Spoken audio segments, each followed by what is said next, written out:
Ahora sí, nos vamos a meter en lo que nos interesa empezar a ver, en el tema de la estrategia. Ahí aparecen cuatro definiciones con sus orígenes, y un poco esto para ir teniendo en cuenta por qué en los trabajos a veces hago las preguntas estas de indagar y buscar otras conceptualizaciones del tema que fuere.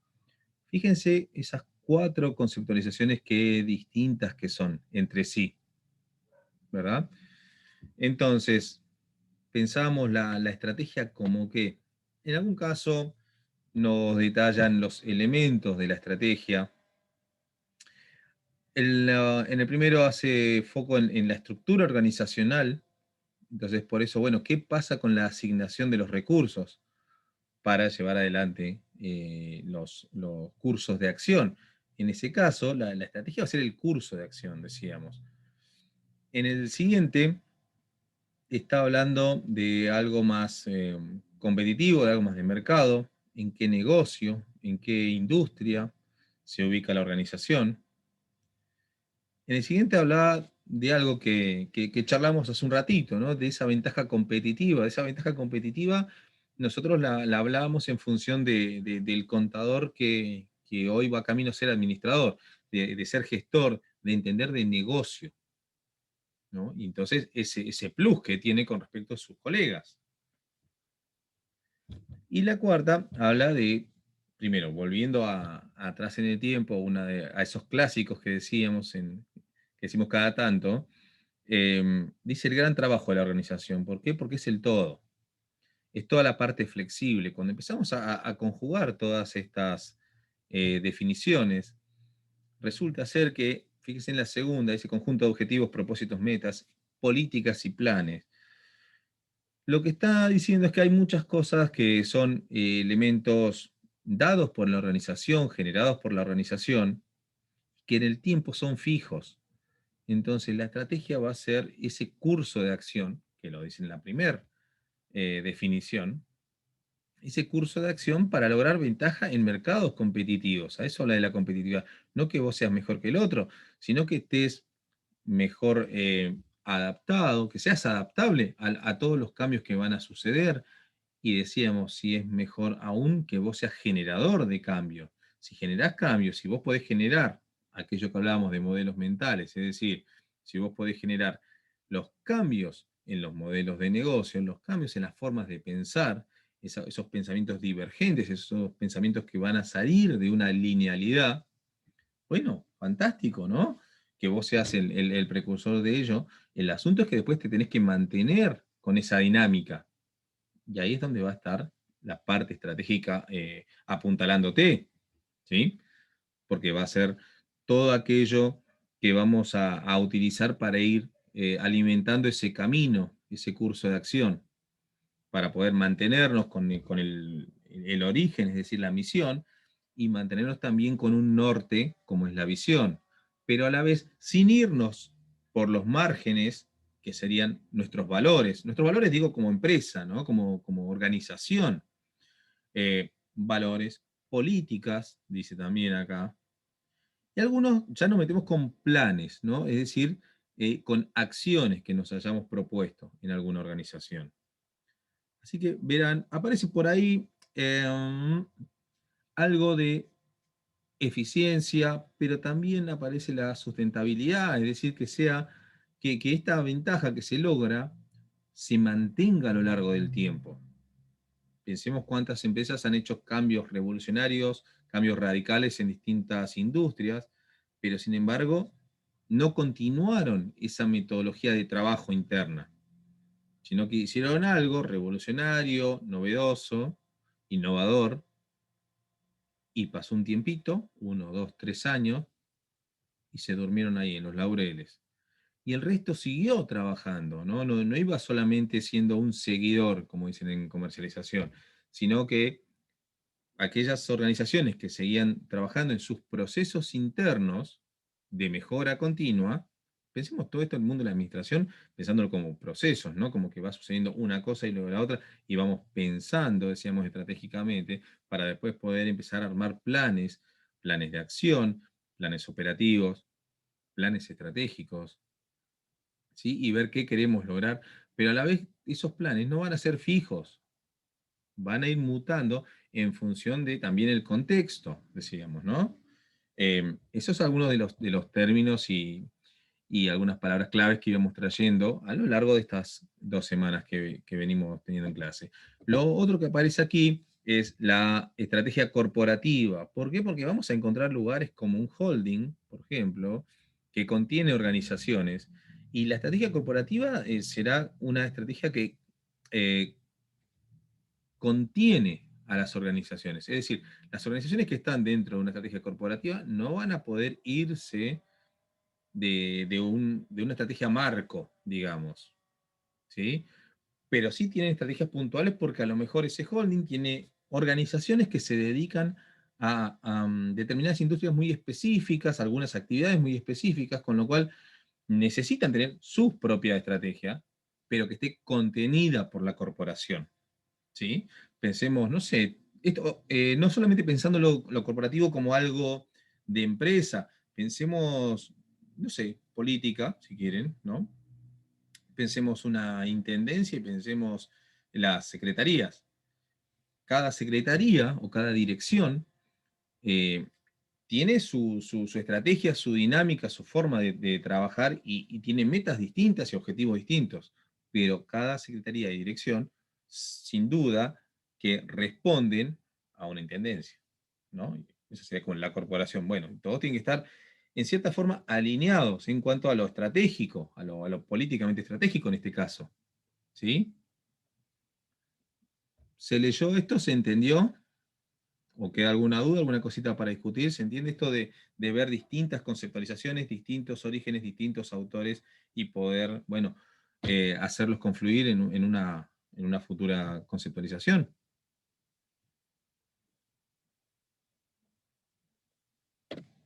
Bueno, suponemos que sí. Continúo hablando, entonces. Hablamos de esto de los componentes y hablamos de integración. Cuando hablamos de integración estamos viendo qué pasa con las organizaciones, uno, hacia adelante y hacia atrás, es decir, en función a proveedores o clientes.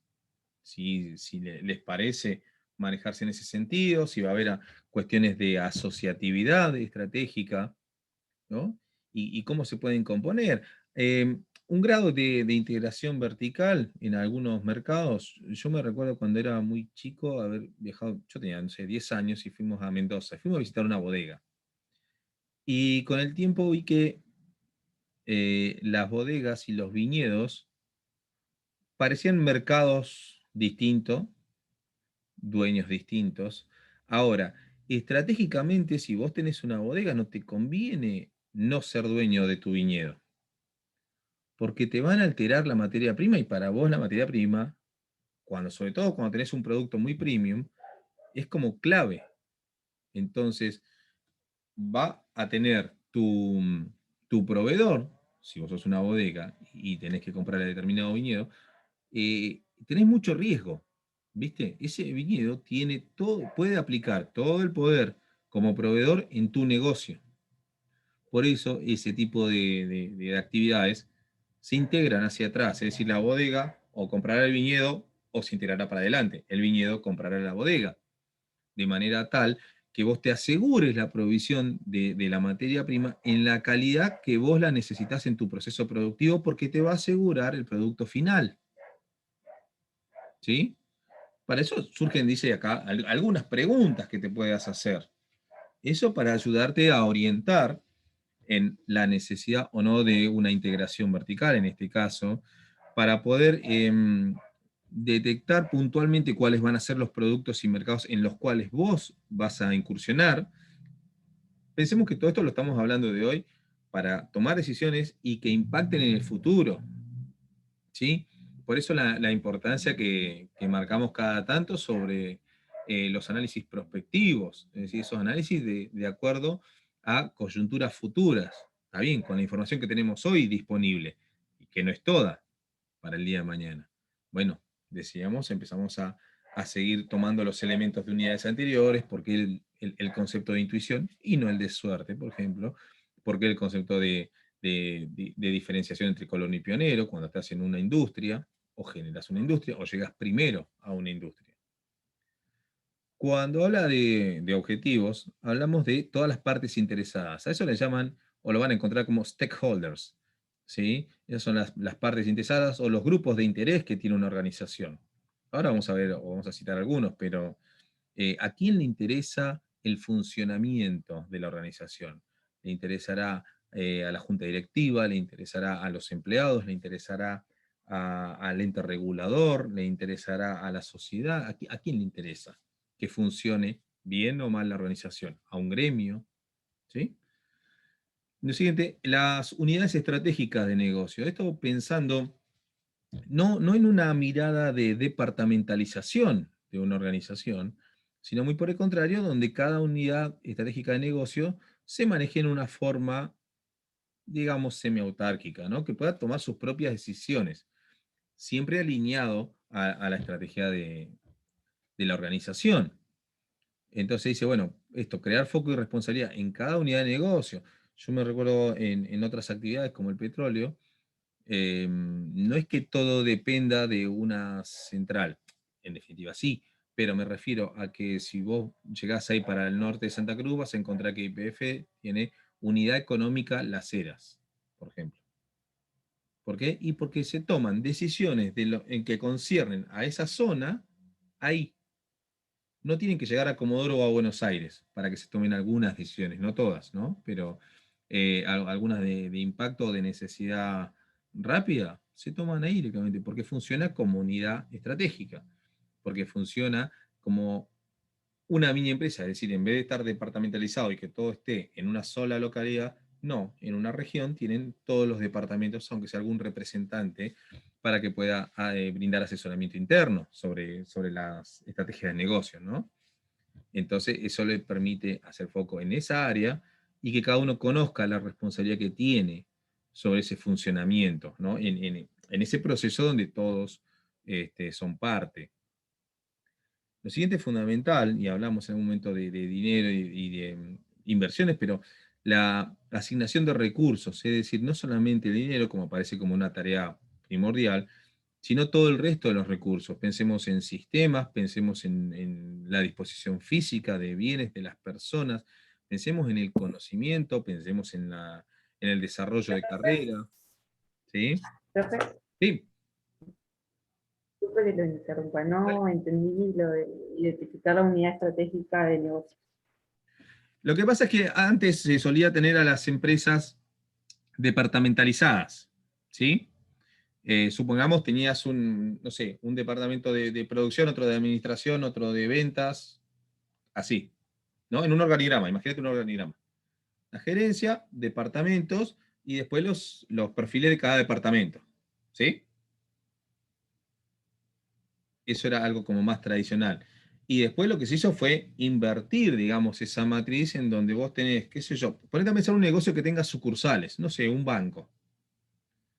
Eh, si bien vos tenés todas las gerencias en alguna localidad puntual, cada sucursal se maneja en forma autónoma, porque tiene que adaptarse a las regulaciones de la zona, ¿sí? Si bien los bancos tienen una regulación por la ley de entidades financieras, una variable que es la apertura o la cantidad de horas abiertas la determina la provincia. ¿Sí? Si vos estás en Comodoro, los bancos abren a las 8, o en Rawson o en Esquel. Ahora, si vos te vas a otra provincia del país, los bancos abren a las 7:15. Y si te vas a otra provincia del país, los bancos cierran a las 11 de la mañana. Y si te vas a otro lugar, abren a las 5 de la tarde, aunque tengan una misma regulación. ¿Se entiende? O sea, la misma organización puede tener un montón de sucursales, pero cada sucursal, digamos, en este caso, va a funcionar como una unidad estratégica de negocio, porque lo es. No sé si se Claro, entiende la analogía. como los entes autárquicos que tiene el Estado, por ejemplo. Claro, bueno, pero eso Los- es un poco distinto porque es el ente, al ser autárquico, maneja un presupuesto aparte. Acá está dependiendo de la corporación, digamos, o de la organización. Se maneja en lo operativo y en algunas decisiones, en la mayoría, en forma independiente, digamos. ¿Pero por qué? Porque conoce su idiosincrasia, conoce su contexto, conoce, bueno, sus normas particulares en ese lugar, por ejemplo, decíamos del horario. ¿Sí? ¿Más o menos se entiende? Sí, sí. Bien, entonces eso es lo que vos viste que si vas a una sucursal de un banco, tiene alguien encargado, aunque no sea el responsable de todo el proceso de recursos humanos, bueno, no sé, si es una sucursal muy chiquita, el gerente se hará cargo de recursos humanos, ¿no? Y va a decir, bueno, yo recepciono los currículums o yo entrevisto. Lo más probable es que no venga el gerente de recursos humanos de un banco de Buenos Aires a tomar una entrevista. No, bueno, el gerente de la sucursal A en Comodoro entrevistará a los candidatos, ¿no? Además de Zoom hoy en día, etcétera. Entonces, vos encontrás que si vas a una sucursal bancaria o a un montón de otros negocios que tienen así como sucursales, pero para que más o menos se vea bien, funciona como una empresa ese banco, ¿no? Esa sucursal. Y tiene todos los elementos para funcionar y todas las personas y las tareas que conlleva una organización entera en Comodoro. Y que Claro. reporta a una corporación, digamos, o a una casa central o a una casa matriz, pero que está contenida. ¿Está bien? ¿Más o menos se entiende la diferencia? Sí, sí, ahora sí. Gracias. Bien. Ahí ahora seguimos con la parte de recursos, ¿no? Dice el análisis de valor para el accionista. Bueno, ahí se sacan unos indicadores, ¿verdad? Sobre el return over investment, por ejemplo. Entonces, eso es un poco más fácil de calcular. O sea, las personas que van a invertir en nuestra organización, hay que darle un ratio, ¿no? Así, bueno, ¿cuánto pones y cuánto vas a tener de retorno, en cuánto tiempo? No sobre la actividad, pues la actividad va a ser nuestra, ¿sí? Pero después aparecen muchas más variables de los recursos. Pensemos en personas, en algunos casos, en algunas organizaciones, todavía siguen pensando que las personas son recursos, ¿no? Cosa que, por supuesto, estoy totalmente en contra de esa forma de pensar, porque no somos cosas las personas. Pero pienso en qué pasa cuando vos asignas estos recursos. Y volviendo a esto de los bancos, por si no lo saben, los bancos tienen unas credenciales, son unas habilitaciones, ¿sí? Y vos tramitas sucursales y podés tener X cantidad de sucursales. Ahora, si vos querés cerrar una, o mejor dicho, si vos querés abrir una, tenés que cerrar otra, porque tenés un cupo. Entonces, ¿a qué voy con esto? A asignar recursos. A decir, che, tengo posibilidad de abrir 10 sucursales de nuestro banco. ¿En dónde pones esas 10 fichas? ¿En dónde asignás esos recursos? ¿Cuáles ciudades te parecen primordiales empezar? Pensemos que una estrategia que tuvo en su momento Tarjeta Naranja fue empezar del interior hacia Buenos Aires, por ejemplo. ¿Dónde aplicaba sus recursos? Primero en Córdoba, ok. Cuando fue número uno en Córdoba, ¿a dónde se iba a pegar el salto, ¿no? El siguiente paso para poder tener un mercado competitivo a nivel nacional? Quizás algunos hubiésemos pensado que se iba a ir a las ciudades grandes, ¿no? Salía de Córdoba, de la provincia de Córdoba, y se iría a, no sé, Rosario, Buenos Aires, Mendoza, Tucumán, a ciudades con mucho flujo de gente. Sin embargo, empezaron muy por el contrario. Empezaron por los lugares más chicos. Fidelización, estrategia de largo plazo. Y que el último punto, ¿no? Para asignar recursos sea Buenos Aires. Es decir, cuando ellos ya venían demostrando crecimiento. Sin duda que si hubiesen hecho al revés, como quizás yo hubiese pensado, y se posicionaban después de Córdoba, querían mostrarse en Buenos Aires, sin duda que iban a consumir muchísimos recursos sin tener el retorno sobre esa inversión que hubiesen deseado, porque les hubiese costado mucho, porque es un mercado súper competitivo y porque les iba a llevar mucho más tiempo.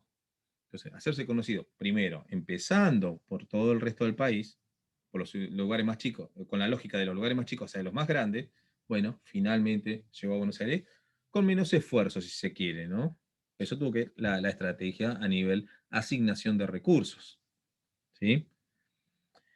Lo siguiente toca hablar del desarrollo de una ventaja competitiva sostenible. Sostenible en todo sentido, en el sentido de que vos lo puedas hacer, que estés en condiciones, con la capacidad de hacerlo, y otra de mantenerlo en el tiempo. Habla de segmentación. Bueno, tiene que ver con qué público vos estás interactuando, ¿no? Habla de un grupo significante de clientes. ¿Esto por qué? Porque va a empezar a jugar este concepto de satisfacción de cliente y de valor para el cliente.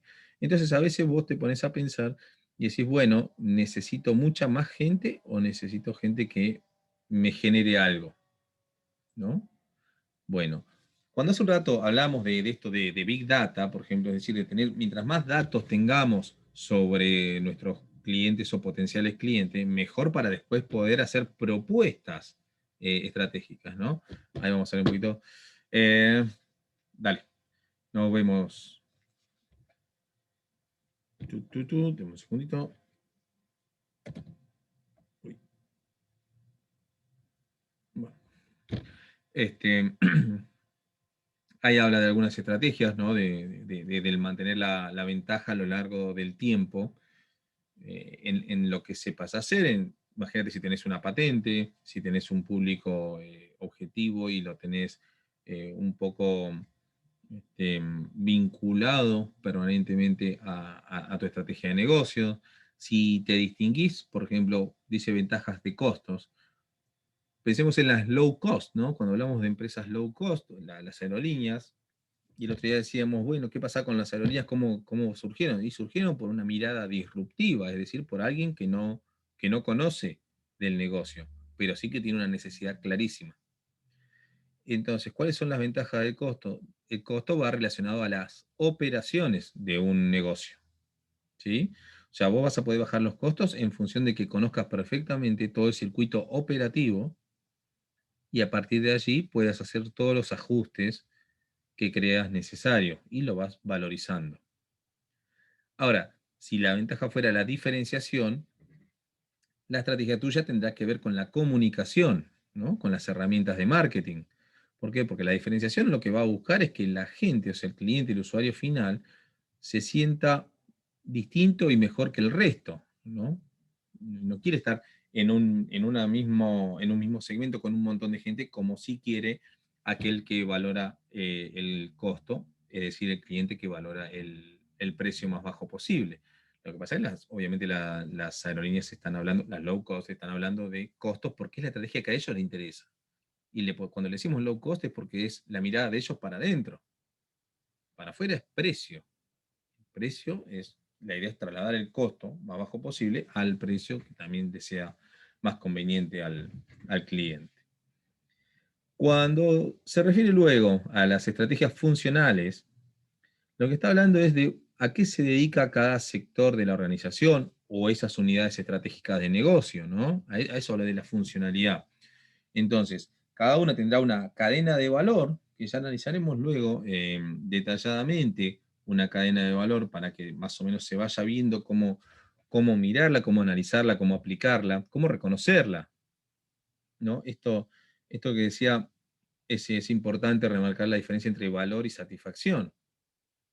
Porque la satisfacción va a estar dada por lo que un cliente nos requiere, si nosotros somos una organización, nos va a pedir algo con determinados atributos, ¿no? Con determinado detalle, nosotros lo haremos en el tiempo y forma que pretende el cliente, se lo entregaremos y esa persona se irá satisfecha. ¿Pero le generamos algún valor? No, porque para generar el valor necesitamos conocerlo más y mejor. Y si lo conocemos más y mejor, sí vamos a poder generarle valor. Sí vamos a poder generar que si nuestro cliente asume que es valioso lo que hacemos, nos pueda referenciar, ¿no? Hable bien de nosotros y nos traiga a otros clientes. Es decir, va a ser una estrategia mucho más, digamos, sólida al momento de que vos obtengas o intentes obtener clientes. ¿Sí? Porque esa persona se va a ir con valor, con un valor agregado, va a sentir que nosotros le agregamos valor a lo que solicitó, porque no solamente le dimos eso, sino que le dimos mucho más, porque lo escuchamos, porque lo asesoramos, porque le mejoramos lo que precisaba en la variable que ustedes quieran, ¿no? Por ahí en el precio, por ahí en la calidad de los productos que se utilizaron, por ahí en el tiempo, en un control de calidad. en la postventa, ¿no? En lo que sea importante para el cliente. Y si esa persona se fue con una alta satisfacción, es decir, si le generamos valor, nos va a referenciar de la mejor manera posible, lo cual va a ser no solamente una situación donde haya esta fidelización del cliente, sino que lo que va a hacer es generar eso que le solemos decir boca en boca, pero ese boca en boca que va a ser súper sólido, porque va a estar bien referenciado. Pensemos en qué nos pasa a nosotros cuando alguien que nos conoce y conoce nuestros gustos, nos sugiere algo, ¿no? Yo, bueno, suelo pensar en algún espectáculo, ¿no? Como ir al cine. La persona que te conoce a vos, la que te conoce bien, va a saber qué película decirte que vayas a ver, porque a vos te va a gustar. ¿Y por qué te va a gustar a vos y por qué está tan seguro? Y porque te conoce. Entonces hay altas probabilidades de que vos vayas primero y hay altas probabilidades a su vez de que a vos te guste, porque esa persona te conoce, es una referencia. Ahora, es menos probable que le creas a un crítico de cine, ¿no? Porque lo lees en el diario. Si esa persona no la conoces mucho, no te genera mucha confianza, es como que esté publicado ahí, no te dice nada, no te convence de ir. Quizás si no tenés ningún plan, vas, pero no estás con el mismo ímpetu que si fuera alguien conocido, alguien que te conoce a vos, a tus intereses, y que te orienta, te asesora, te guía, y estás seguro que la vas a pasar bien, ¿no? Entonces a eso habla esta situación de estrategias funcionales. ¿Qué pasa con cada una de esas unidades de negocio y cómo es su proceso de negocio? Algunas otras estrategias, como dice ahí, alianzas y outsourcing, es decir, la tercerización, a veces se utilizan y a veces no. ¿Cuándo las vamos a utilizar? Ah, ahí está el asunto. Para eso vamos estudiando, ¿no? Para saber en qué momento la decisión nuestra será aliarnos con otra organización o tercerizar directamente, ¿no? Es decir, que las cosas que son, habitualmente va a pasar esto, ¿no? Que si son muy operativas, repetitivas, o sea, estándar, y a nosotros nos cuestan mucho, nos cuestan, reitero, no tiene que ver con dinero, aunque puede tener que ver, sino con que sea muy dificultoso para nosotros, que sea, no sé, que requiera una maquinaria importante o un conocimiento que nosotros no tenemos. Si, pensá que si tenés una empresa muy, muy chiquita y necesitas incorporar a alguien, y lo más probable es que llames a una consultora de recursos humanos y le digas, mirá, necesito este perfil, buscalo. ¿Por qué? Porque somos pocos y porque nosotros nos dedicamos todo al negocio y no podemos utilizar nuestro tiempo, la asignación de recursos, en esta búsqueda que nos va a sacar mucho tiempo de lo que nosotros sí sabemos hacer para hacer algo que no somos especialistas. Por eso te contratamos a vos, que sos especialista. ¿Sí? ¿Se entiende por qué uno utiliza esto de la tercerización? Porque algo que a vos no te va a agregar valor como empresa o como organización, no lo sabés, no lo tenés tan claro cómo hacerlo. Quizás conocés, como todos nosotros, un proceso de reclutamiento, etcétera, pero no lo podés llevar adelante porque te están faltando elementos. No estás canchero, no es habitual que vos lo hagas. Entonces vas a dejar, o sea, vas a sacar el recurso que es tu conocimiento en el core business, o sea, en el negocio principal, para hacer algo que sería secundario, que lo pueda hacer otro, y contratemos a otro. Y vos seguís generando ingresos por acá, que es lo que sabés hacer. Entonces ahí vas a tercerizar. Cuando podés contratar a alguien, alguna organización o alguna persona, que lo haga por vos, porque es algo que no es central para tu negocio. ¿Sí? No es el corazón de tu negocio, porque si no lo harías vos. ¿Viste? Y las alianzas, como hablamos hace un rato, bueno, cuando nos asociamos de alguna manera con otra organización, eh, porque hay una situación de negociación en donde, ¿por qué no vamos a asociar? Y porque a mí me sirve algo tuyo y a vos te sirve algo mío. Entonces, ¿qué? Bueno, empezará un proceso de negociación hasta lograr esa alianza estratégica en donde las dos partes salgan ganando. ¿Sí? Esto de la sinergia, bueno, ver de ir más allá de lo que meramente nos explican, ¿no? Como que el todo es más importante que cada parte. Bueno, ahí van a confluir muchas más cosas que solamente la operatividad, ¿no? Y que la estrategia. Van a aparecer aquellos valores, aquella cultura organizacional. Todo eso es importante para que toda la estructura genere mucho más valor que las partes por separado o la sumatoria de partes.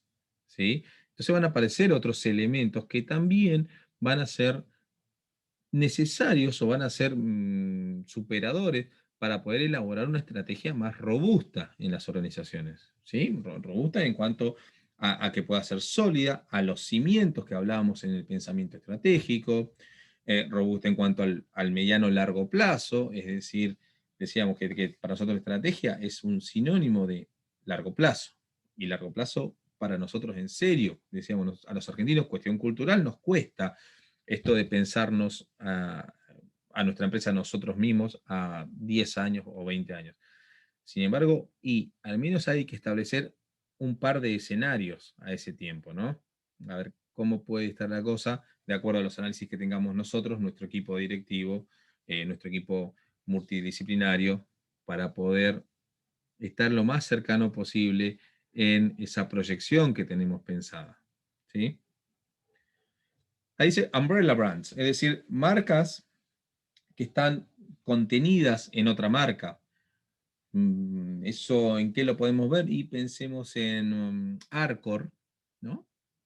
La caramelera, que fíjense cada producto que tengan ellos, cada producto puntual que tienen cada caramelo, bombón, etc. eh, vos lo que ves claramente en el packaging es Arcor, ¿no? Que es lo que le da el respaldo a cualquier producto que saque, ¿sí? Porque son muy buenos sacando productos nuevos que están avalados, por eso lo de Umbrella Brand, porque van a estar, digamos, avalados, contenidos por la marca principal, por el fabricante. Pensemos que hay otras empresas que son así multimarcas, ¿no?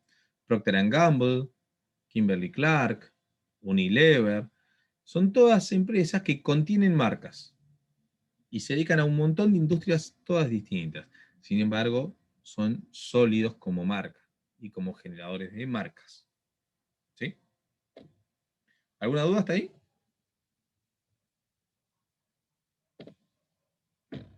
Bien. Cuando hablamos de esto de estrategia recién y hablamos del entorno, y hablamos antes de modelos mentales, y hablamos de un mundo VICA, ¿no? Volátil, incierto, complejo y ambiguo, es pensar un poco este tipo de modelos, en que la organización, lo que está contenido en este círculo, cómo funciona, que son esas tres patas que están en los triángulos, pero fíjense, centradas en procesos porque estamos hablando de nosotros como administradores, para nosotros las organizaciones y todo el resto son todos procesos, ¿sí? Decíamos que a través de este mundo y que ya las cosas no nos parecen lineales, ya no nos parecen causa de efecto lineal, sino que el concepto de complejidad lo que hace es poner de manifiesto un montón de variables que conocemos y reconocemos y un montón de otras variables que no las conocemos. Entonces sabemos que las cosas van a funcionar de alguna manera porque hay un montón de variables. Intentamos conocer y poder gestionar la mayor cantidad de variables posible. ¿Para qué? Para reducir la incertidumbre, ¿no? Y poder tener la mayor cantidad de información fidedigna, fiel, disponible para tomar decisiones. ¿Para tomar decisiones en dónde? En un entorno cambiante. Es decir, que la organización permanentemente tiene que estar monitoreando y chequeando qué está pasando. ¿En qué términos? En términos políticos, en términos sociales, en términos económicos, en términos tecnológicos. Tecnológicos en cuanto a conocimiento, me refiero más que nada, no solamente a recursos. Eh, entonces, por eso, acá se contienen y lo que están conteniéndose ahí son los grupos de interés, los stakeholders que hablamos hace un rato. ¿Sí? Ahí dice, bueno, la tecnología disponible en tanto conocimiento, más toda la estructura organizacional, y cuando eso empieza a funcionar de alguna manera particular, hablamos de estrategia. Bueno, todo esto se revisa o se revé en forma permanente. Bueno, a eso, al proceso. Un proceso de mejora continua, o quizá de adaptación continua. ¿no? O sea, si estos procesos los vemos una y otra vez, piensen que algunas organizaciones lo hacen una vez al año, conjuntamente, qué sé yo, con un balance, ¿no? Y ahí monitorean todo cómo fue, hicieron un balance, contaron las cosas y piensan toda una estrategia anual. Otros negocios harán su estrategia o todo su proceso lo harán mensualmente, otros lo harán semanal, ¿sí? Ahí va a depender de la muñeca de cada equipo de la alta dirección de una organización, cómo lo va a implementar, cada cuánto vamos a monitorear. ¿Podemos hacerlo una vez al año? Sí, pero cuando hayan desvíos muy significativos, ¿cómo vamos a hacer para detectar el origen de esos desvíos? El responsable no me refiero a nombre y apellido, el responsable me refiero a un área, a una función, ¿no? A eso nos referimos con el responsable de determinado desvío. Y digo desvío porque estamos hablando de desvío tanto negativo como positivo, porque también cuando hacemos pronósticos, no solamente tenemos que pensar en que nos equivoquemos en ese pronóstico en función de que, no sé, pensamos vender X cantidad y vendimos menos. O sea, no solamente es que le hayamos errado en el sentido negativo, sino que puede ser que pensamos que íbamos a vender X y vendimos mucho más. Entonces, si vendiste mucho más y no te quedó producción o no te quedó stock o rompiste stock, ¿qué pasa con tus procesos productivos? Tendrías que haberlos revisado antes, ¿no? Para poder abastecer la demanda generada. Y no lo hiciste, y por ahí se te pasó todo un tiempo. Decíamos, el año pasado fue muy particular, así que imagínense todas esas organizaciones que armaron un presupuesto eh, para noviembre, diciembre del 2019, pensando en todo un año, una planificación anual, y que sirvió de poco y nada, o al menos tuvo que en marzo modificarse completamente, porque hubo que adaptarse a otra dinámica de negocios, ¿no? Eso nos pasó a todos, no solamente acá en Argentina, digamos en todo el mundo, ¿no? Entonces, ¿sí nos interesa saber todo lo que pasa en la organización? Sí. ¿Nos interesan nuestros procesos? Sí, por supuesto. ¿Podemos mejorar, podemos cambiar, podemos adaptarnos? Sí, siempre y cuando tengamos en cuenta el contexto. ¿Sí? Todo esto va a funcionar, decíamos, de una manera dinámica, aceitada. Es una maquinaria que no para. Por eso nuestros procesos, fíjense, no paran, ¿no? Continúan. Y si nosotros nos detenemos en el círculo este interno, en nuestra organización, el mundo sigue girando, ¿eh? Así que si nos detenemos mucho tiempo, por ahí el cambio va a ser ese entorno cambiante va a ser demasiado cambiante y ya no nos vamos a poder subir, ¿sí? A ese mercado. Por eso habla de estas capacidades diferenciales. Capacidad de adaptación, hablamos de adaptación, hablamos de disciplina, hablamos de conocimiento.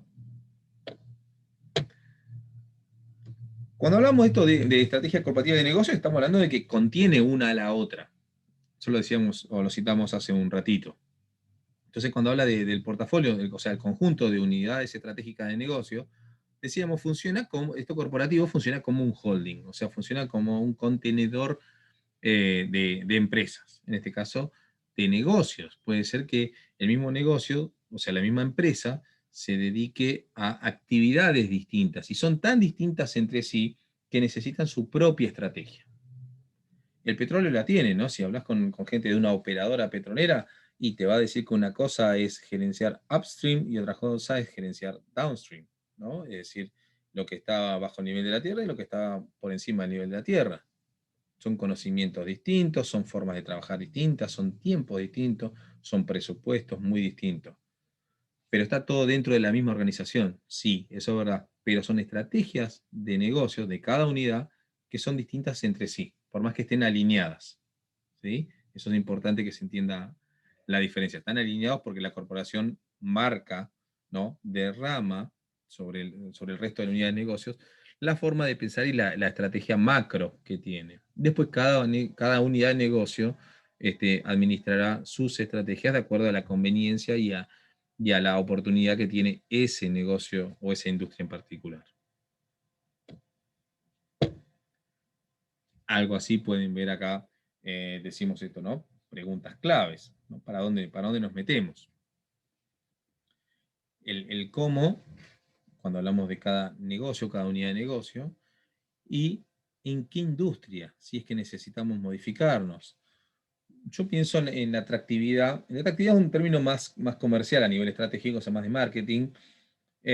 Y un poco la ventaja competitiva también, pero no siempre, a veces tiene que ver con las operaciones. Dicen, ¿qué industrias u oportunidades deberíamos estar? Y a veces me pongo a pensar del el correo, por ejemplo. El correo postal como tal, no sé cuánta gente ya mandará una carta simple o una carta, bueno, certificada puede ser, pero una carta simple ya fue.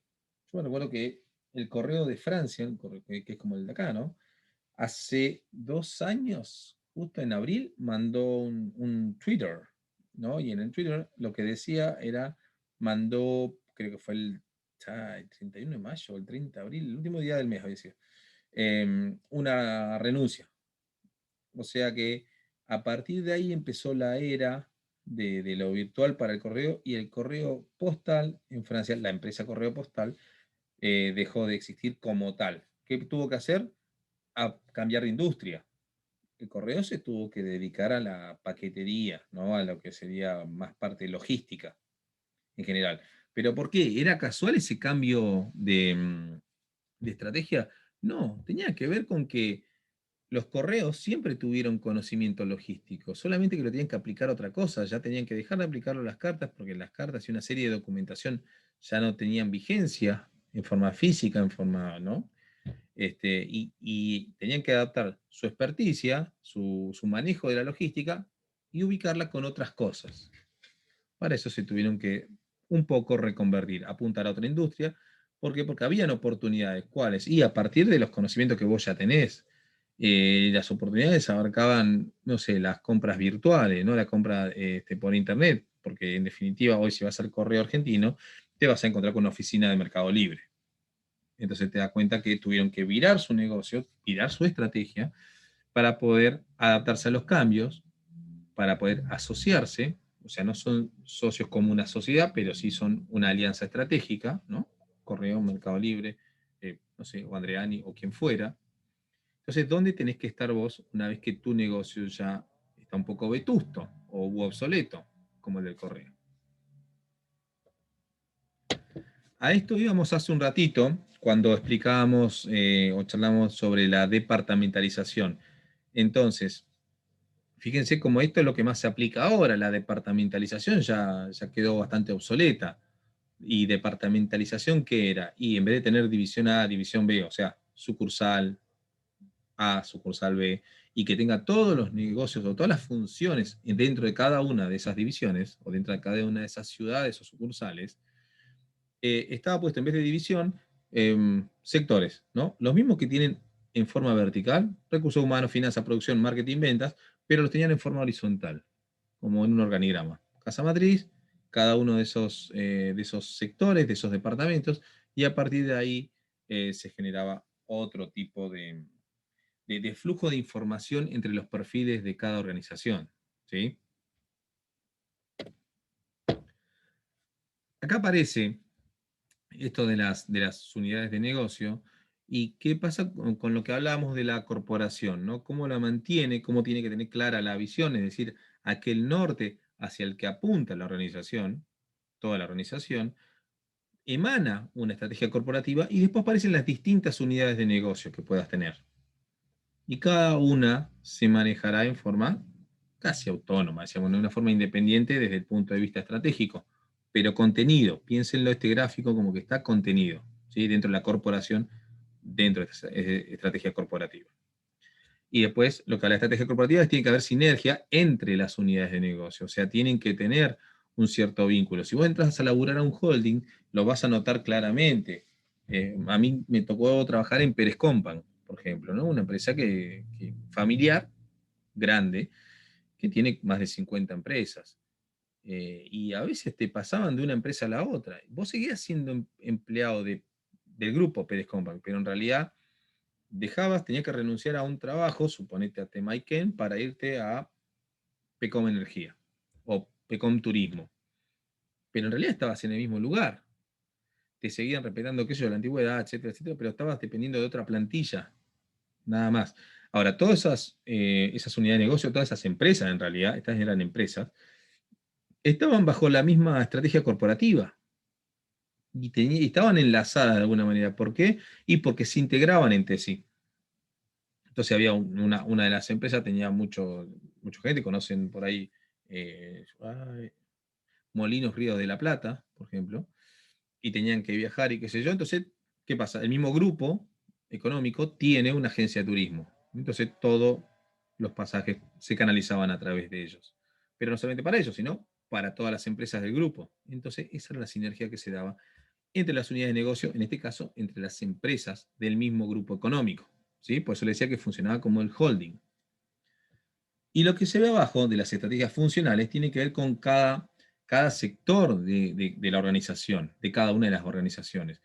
Y lo que habla de esa funcionalidad es algo que después lo vamos a ver como cadena de valor, es decir, aparece un área como investigación y desarrollo, en donde después eso pasa, en este caso, ¿no? Al siguiente paso que es la parte de logística, y desde la logística, para que ingresen los elementos, las materias primas, los insumos, demás, se irá a producir eso y unir todo eso que se compró, que se adquirió, que ingresó a la organización, para luego poder comunicarse, ¿no?, a la sociedad, al segmento de mercado que pretendamos, que hayamos analizado, que se realicen las ventas y eventualmente podés agregar ahí haya un servicio de postventa.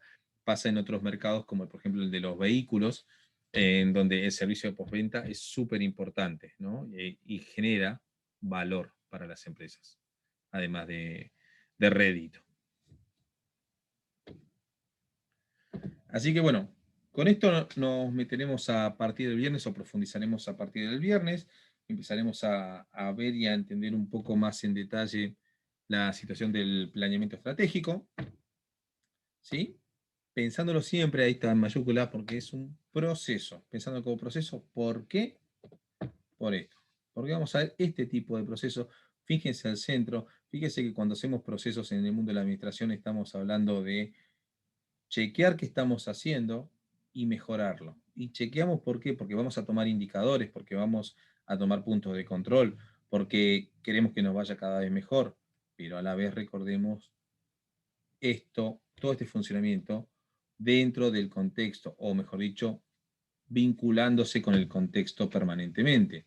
Entonces, ese feedback, que acá en líneas generales podríamos decir, bueno, podemos hacer un análisis donde empezamos por la parte superior, ¿no? Por la evaluación del entorno, de la parte externa, para ver qué tenemos, con qué contamos, ¿sí? Y cuál es el marco con el cual vamos a incursionar en determinado mercado, el conocimiento nuestro también, nuestra situación interna, qué tenemos, qué no tenemos, con quién, hasta dónde podemos ir, qué recursos financieros tenemos, qué vehículos, qué tecnología, para luego empezar a ver o a desarrollar alternativas futuras, ¿no?, de implementación.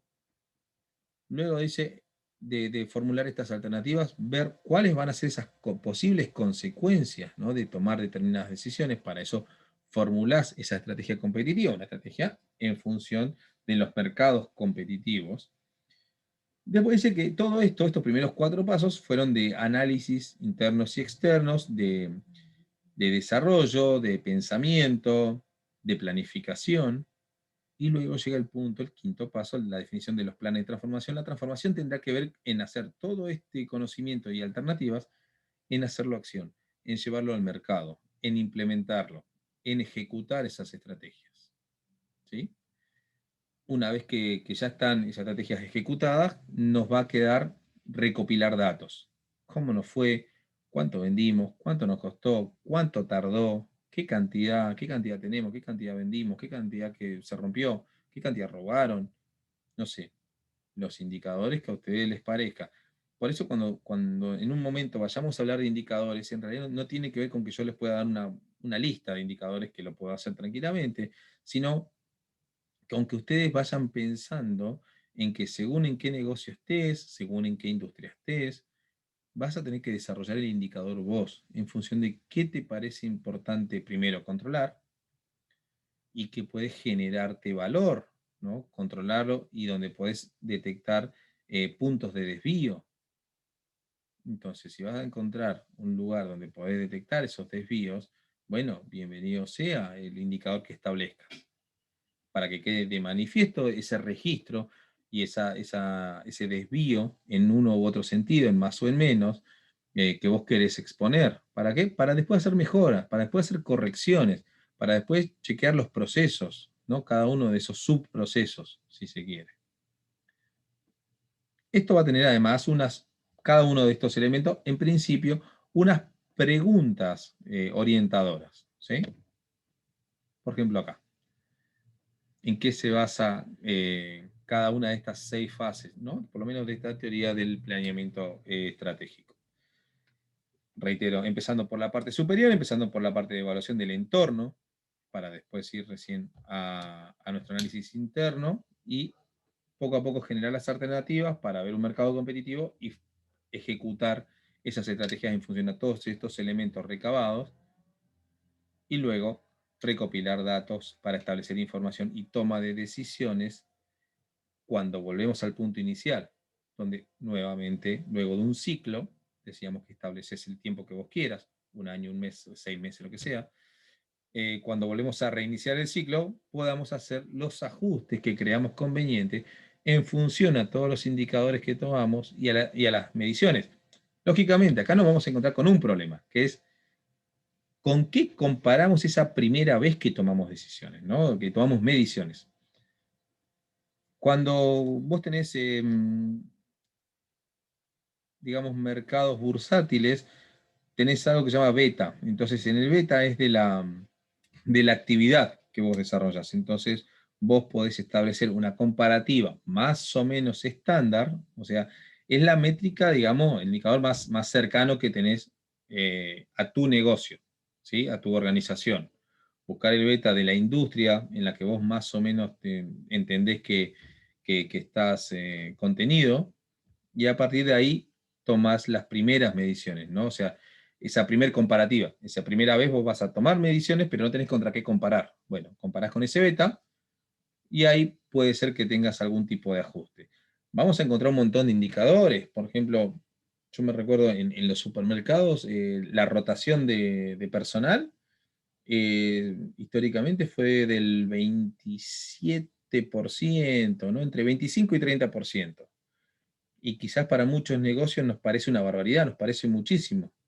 Sí, yo creo que es muchísimo, el 30% de personas que roten a lo largo del año, es decir, 30% de personas que renuncian o las echan de su laburo. Eh, sí me parece muchísimo, pero es solamente en los supermercados. No es un ratio normal o estándar, si se quiere, para otras industrias, ¿sí? Para otros sectores económicos. Para otros sectores será mucho menos que eso. El estándar, quizá para otra industria, el estándar es 5%, ¿no? Porque será un mercado muy específico, porque habrá poca posibilidad de rotación, porque no hay muchos profesionales de la actividad, o lo que fuera.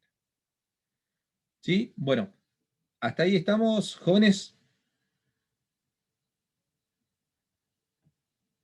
Sí. Muy bien.